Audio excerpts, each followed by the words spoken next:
Selamat sore bagi mahasiswa yang menyimak video kali ini. Semoga senantiasa dalam keadaan sehat.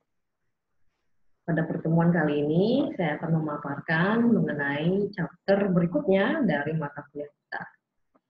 Paparan akan saya sampaikan dalam bentuk PowerPoint sebagai berikut.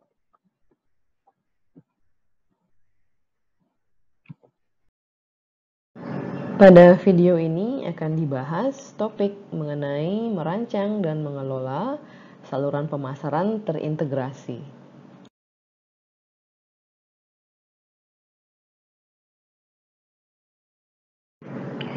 Definisi saluran pemasaran adalah sekumpulan organisasi yang berpartisipasi dalam suatu proses untuk membuat suatu produk atau jasa itu tersedia untuk dapat digunakan dan dikonsumsi. Bahasan berikutnya adalah pentingnya saluran pemasaran. Saluran pemasaran tidak hanya berperan untuk membuat produk atau jasa tersedia di pasaran, namun saluran pemasaran juga berperan untuk dapat membuat calon pembeli menjadi benar-benar membeli produk yang disediakan di saluran pemasaran tersebut.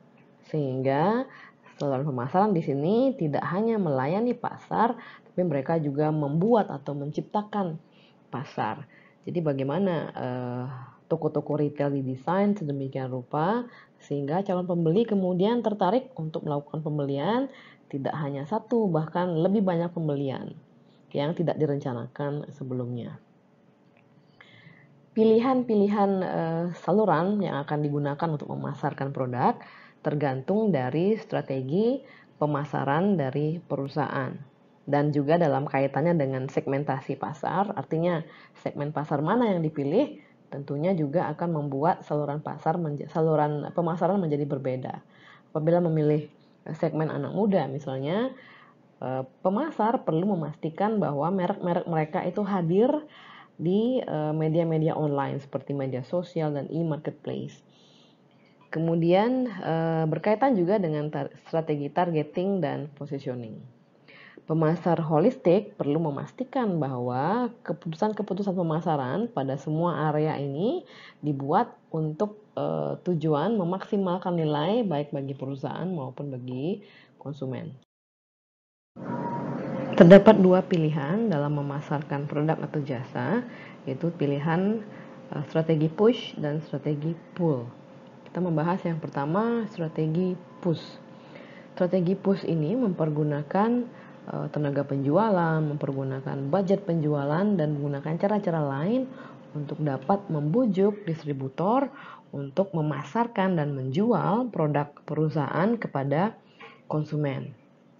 Intinya dengan strategi push ini, perusahaan mencoba dengan sedemikian rupa untuk mendorong produknya agar tersedia di banyak toko retail dan banyak saluran pemasaran dan dipasarkan oleh banyak distributor. Jadi strategi push ini akan tepat digunakan saat loyalitas atau kategori suatu produk ini umumnya menghasilkan loyalitas merek yang rendah. Karena kategori produk ini tidak dapat didiferensiasikan antara suatu merek dengan merek lainnya. Ambil contoh produk seperti gula. Jadi gula tidak terlalu dapat dibedakan antara merek satu dan merek lainnya. Sehingga loyalitas konsumen cenderung rendah pada produk kategori gula. Jadi membeli gula merek A tidak ada bedanya dengan membeli gula merek B karena tidak ada perbedaannya, tidak banyak diferensiasi pada produk gula. Jadi untuk produk-produk atau kategori produk yang memiliki loyalitas merek yang rendah, strategi push ini cocok digunakan, di mana dengan membuat produk kita tersedia di banyak toko dan banyak distributor, maka kecenderungan produk untuk terjual semakin tinggi. Kemudian strategi push tepat digunakan pada kondisi saat pemilihan merek itu dibuat oleh konsumen pada saat mereka berbelanja di tempat. Jadi bukan dibuat di rumah. Jadi produk-produk seperti ini contohnya seperti yang saya sampaikan tadi, produk gula, mereka tidak memiliki preferensi merek dari rumah saat ingin membeli gula, hanya ingin membeli gula saja. Jadi pada saat di toko baru mereka akan memilih ada beberapa merek, saya akan ambil merek ini. Jadi seperti itu.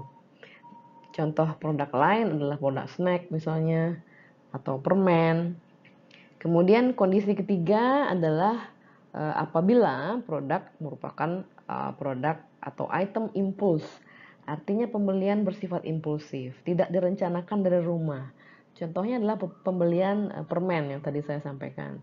Jarang sekali konsumen itu memutuskan untuk membeli permen dan mereka sudah merencanakan dari rumah bahwa saya ingin membeli permen dengan merek A. Biasanya mereka membeli permen adalah karena impulsif, karena melihat permen di dekat kasir, di depan kasir, maka mereka akan membelinya. Dan situasi atau kondisi terakhir di mana strategi push ini tepat digunakan adalah saat manfaat produk ini sudah sangat dengan mudah dipahami. Jadi bukan kategori produk yang kompleks seperti gula, permen, kita sudah mengetahui benefitnya secara mudah. Kemudian strategi berikutnya adalah strategi pull atau strategi tarik. Jadi di sini perusahaan mempergunakan iklan, promosi, dan cara-cara komunikasi lainnya untuk dapat membujuk konsumen untuk mencari produk mereka pada distributor atau toko-toko atau saluran pemasaran lainnya. Sehingga dengan adanya permintaan dari konsumen ini akan mendorong distributor untuk membawa atau menjual produk dari perusahaan. Strategi pull ini akan tepat dilakukan pada saat loyalitas terhadap merek tersebut tinggi dan juga terdapat tingkat keterlibatan yang tinggi dalam pembelian suatu produk. Jadi contoh untuk produk-produk dengan loyalitas tinggi adalah apabila terdapat perbedaan yang cukup jelas antar merek, sehingga konsumen akan memiliki suatu preferensi yang kuat terhadap satu merek. Anggaplah merek smartphone, di mana konsumen dapat memiliki preferensi yang cukup kuat terhadap satu merek.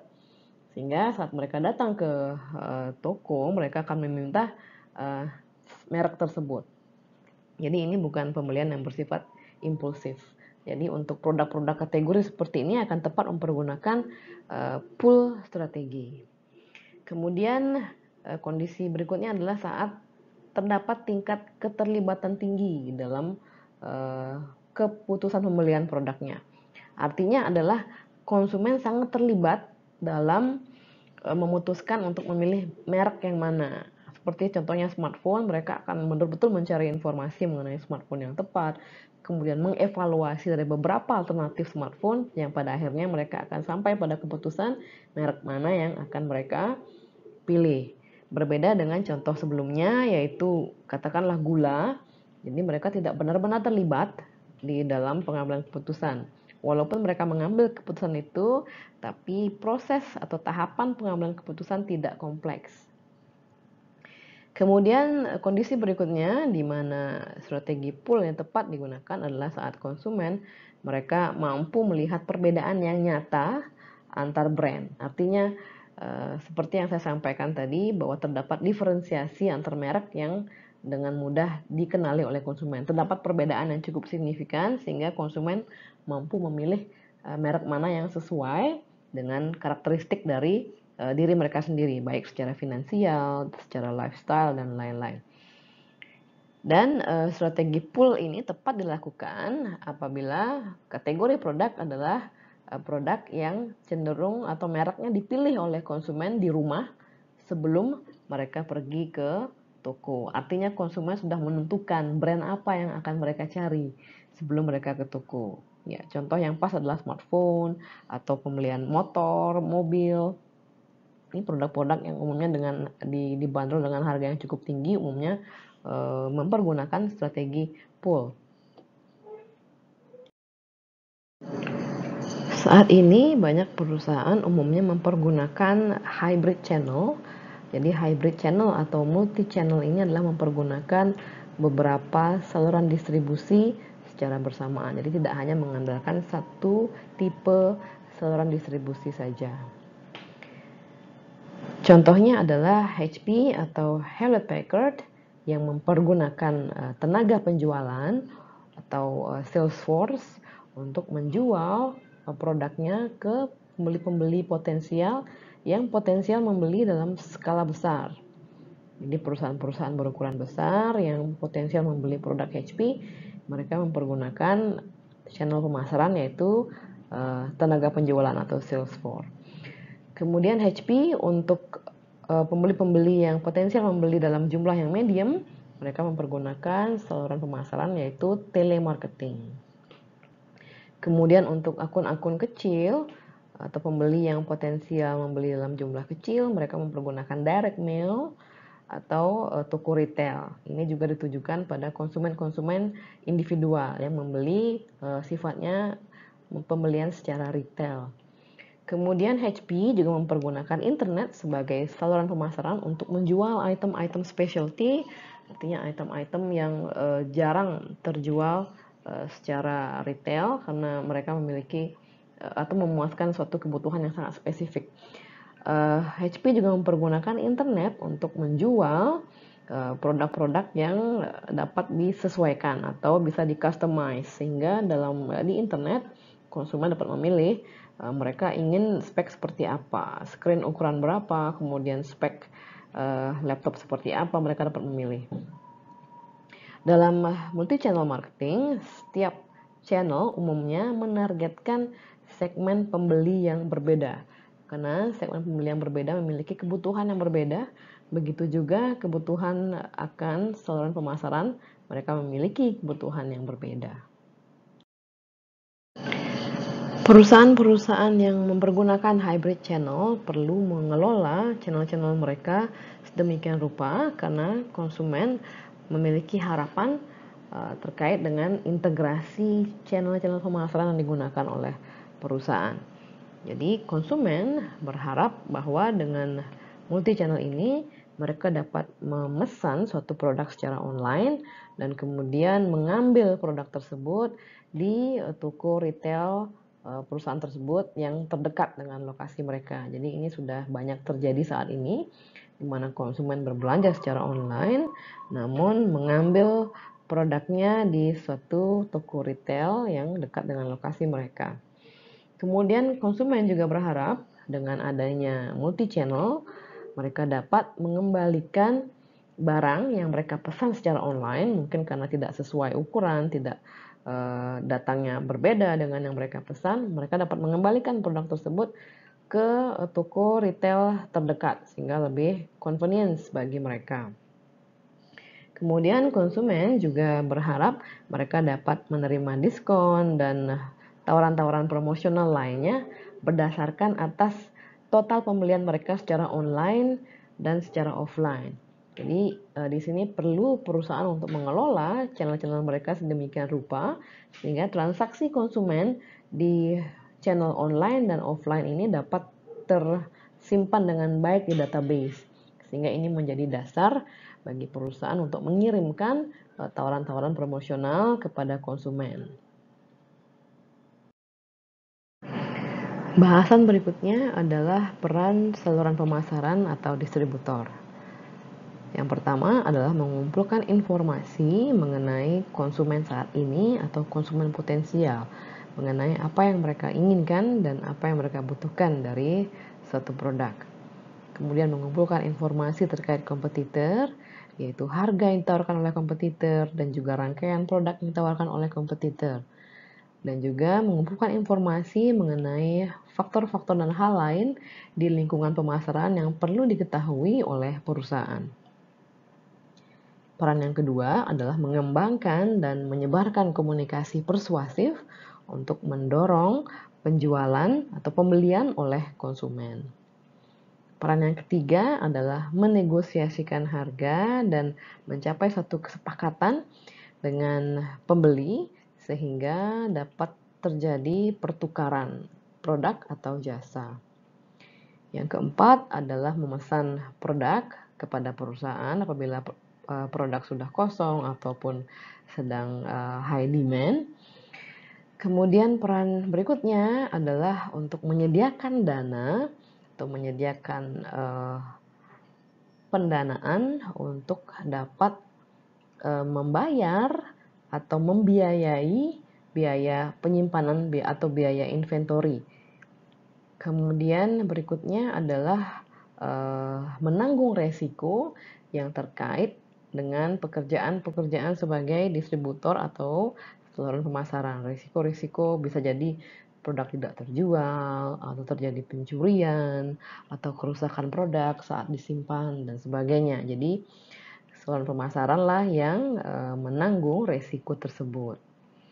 Kemudian peran berikutnya adalah untuk menyimpan produk dengan baik dan juga memastikan pergerakan produk yang baik dari tempat penyimpanan sampai ke tangan konsumen.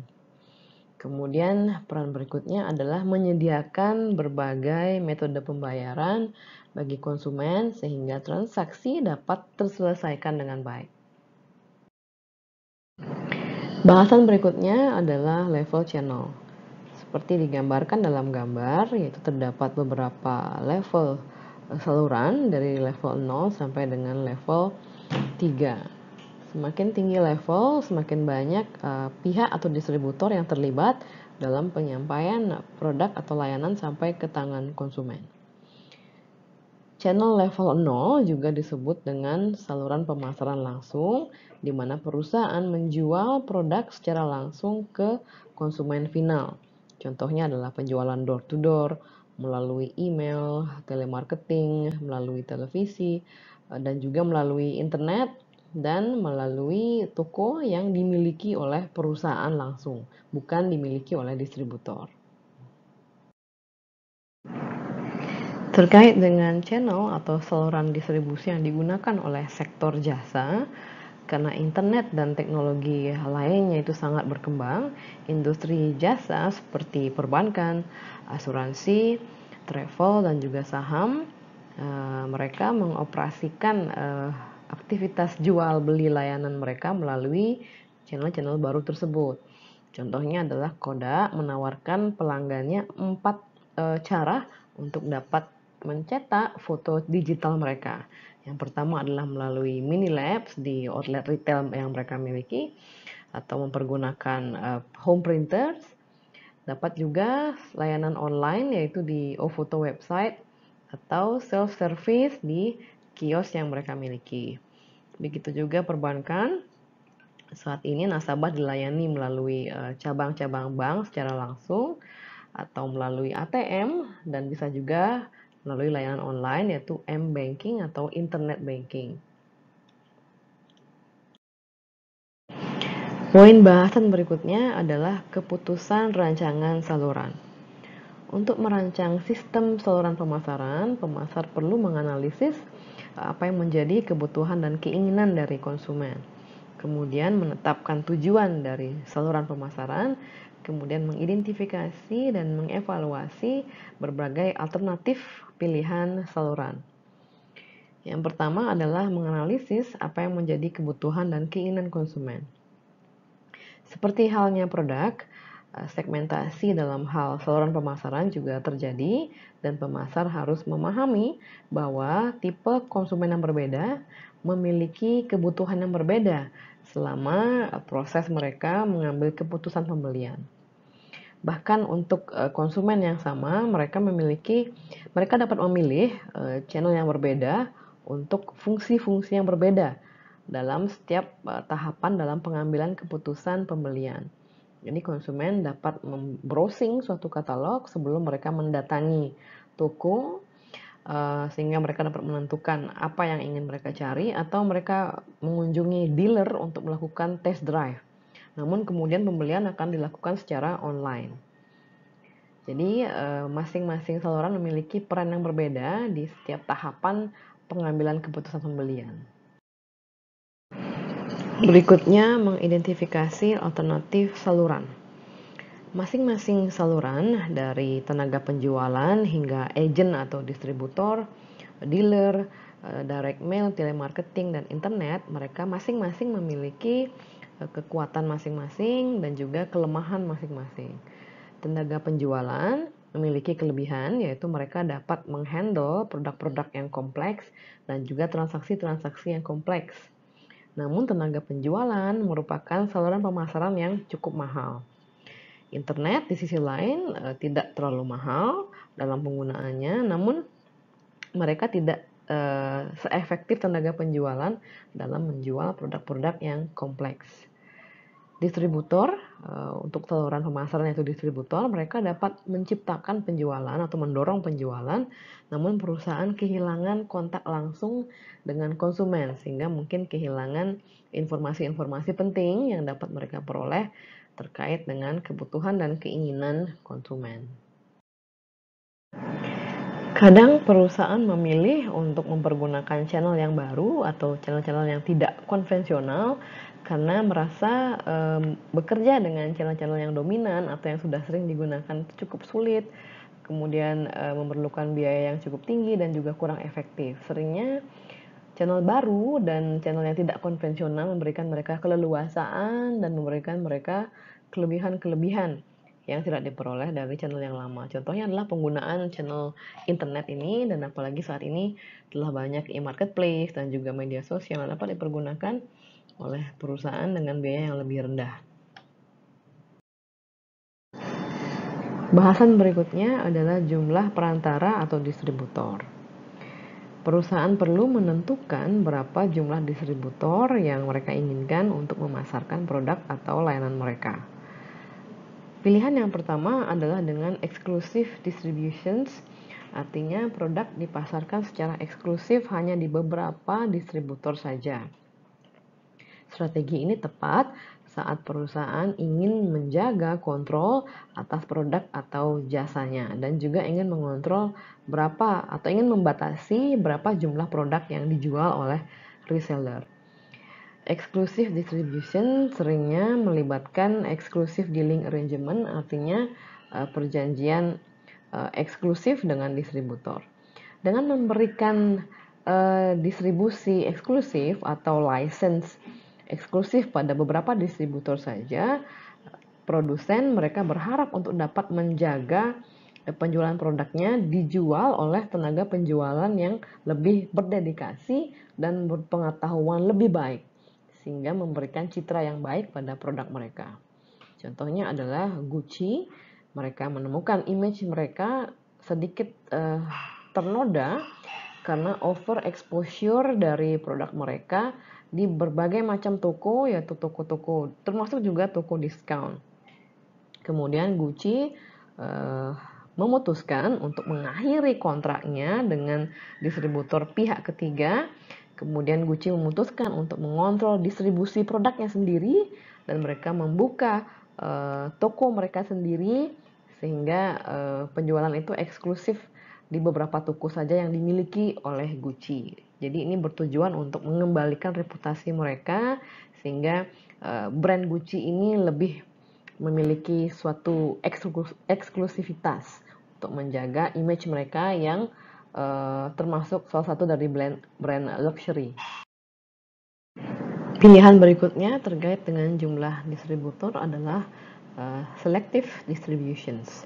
Dalam selective distributions, perusahaan memasarkan produk mereka di outlet-outlet yang mereka miliki sendiri dan juga memasarkan di beberapa outlet atau distributor pihak ketiga, namun dengan jumlah yang terbatas. Jadi dengan strategi ini perusahaan dapat memperoleh coverage pasar yang lebih luas dibandingkan dengan strategi exclusive distributions, tapi tetap memiliki kontrol yang cukup baik dan biaya yang lebih rendah dibandingkan dengan exclusive distributions. Contoh perusahaan yang melakukan ini adalah Steel, yaitu perusahaan yang memproduksi alat-alat pemotong, contohnya pemotong rumput dan juga gergaji listrik, seperti itu. Kemudian pilihan yang ketiga adalah intensive distributions. Jadi dalam intensive distributions, perusahaan mereka menempatkan produk-produk mereka di sebanyak outlet yang bisa mereka jangkau. Strategi ini akan sangat sesuai untuk produk-produk seperti snack atau camilan, kemudian soft drink, permen, dan lain sebagainya yang termasuk produk-produk impuls yang dibeli secara cukup sering oleh konsumen dan di beberapa lokasi.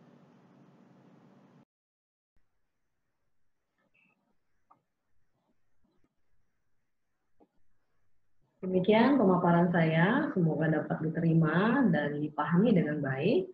Sampai berjumpa kembali di video berikutnya. Terima kasih atas atensinya. Selamat sore.